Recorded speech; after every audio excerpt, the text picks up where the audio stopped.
ရောက်ပေါက်နေပါတယ်နဲ့ရှိုင်းနဲ့တောတစ်ကြီးထဲမှာအော်ရင်ဂါရန်လို့ခေါ်တဲ့မော်ဆန်နဲ့ရွာလေးတွေရှိပါတယ်အဲ့ဒီမှာအစိုက်စာခနိုင်းနဲ့မော်လာလို့ခေါ်တဲ့သွားနဲ့သမီးလေး၃ယောက်ဟာသူတို့ရဲ့စက်ရုံမှာအလုပ်များနေကြပါတယ်သွားနဲ့သမီးလေး၃ပါးလုံးကိုသွားမျိုးစားလိုက်နာမည်လေးတွေပြီးထားပါတယ်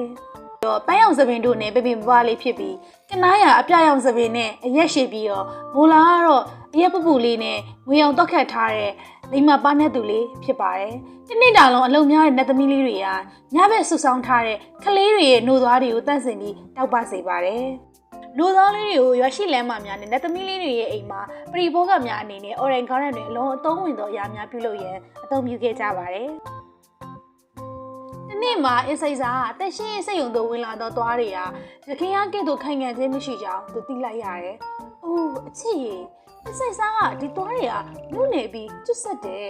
အပေါက်တွေနဲ့အမဲဆက်တွေရှိရဲငါတို့ကိုငါဝက်နဲ့ပုတ်ဖို့ကြိုးစားတာနဲ့ပြိုကျသွားတယ်ငါတို့ဘယ်လိုလုပ်ကြမလဲ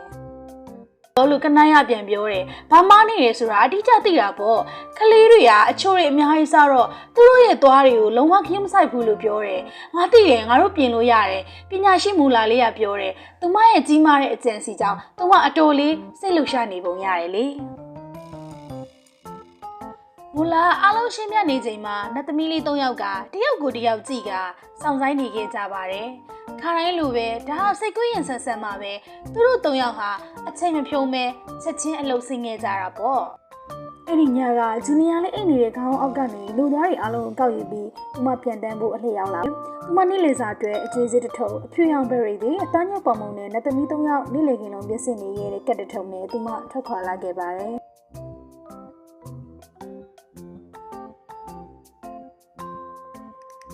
မြို့ရဲ့ကောင်းကင်ရင်ကိုကြည့်ရတာကြည်နူးစရာကောင်းပေမဲ့လက်သမီးတွေအတွက်အန္တရာယ်ရှိတဲ့နေရာတစ်ခုပါပဲလူတွေမမြင်ရအောင်သူမကအသေးချာလေးလှုပ်ထားပါတယ်သူမကြံအောင်ဆုံးသောကောင်းကင်ကိုဖျက်ပြီးပြန်တဲ့ကအန်အောပဲကောင်းနဲ့အမြဲအိပ်ပျော်နေတဲ့မြို့လေးကိုတွေ့လိုက်ရတယ်သူမရဲ့ပထမအဦးဆုံးမှတ်တိုင်ကတော့ဂျူနီယာဆိုတဲ့ကောင်လေးတစ်ယောက်ပါပဲညစောပိုင်းကဂျူနီယာနဲ့သူ့အမေကသူ့နှုတ်သွားတွေကိုခေါင်းအောက်မှာထားခဲ့ပါတယ်။မမီးကဂျူနီယာကိုအိပ်ရာတွေလှည့်လိုက်ပြီးသူ့သွားနဲ့လင်းလေဖို့ပတ်စံနေနဲ့ခြံထားမဲ့အကြောင်းသွားနဲ့သမီးတွေအကြောင်းပြောပြပါတယ်။သူမကကောင်းတော့ညပါလို့အနှမ်းပေးကဂျူနီယာကိုအိပ်ပျော်စေရန်ထားခဲ့ပါတယ်။ကနိုင်းရောက်တော့အခါဂျူနီယာအလင်းမြတ်စွာအိပ်ပျော်သွားပါတယ်။သူမကကျင်းနေတော့ဗရင်ပေါက်ကနေပြေးဝင်ကဂျူနီယာရဲ့ခေါင်းအုံးစီတို့အမြန်ဆင်းလိုက်တယ်။သူမကအနားမှာကပ်ပြီးတော့အလုတ်အတွက်ပြင်ဆင်နေပါတယ်။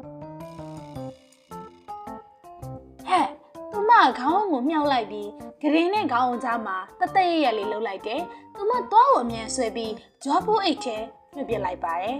။သူမဒင်းကနှစ်ပြနဲ့နတ်သမီးရဲ့အထူးကက်ကိုအိတ်အောက်မှာလဲလဲထားလိုက်တယ်။ခေါင်းဆွပြီးနှုတ်သွားရထက်ရှာဖို့ညကောင်းငင်မှာပြန်တန်းခဲ့ပါတယ်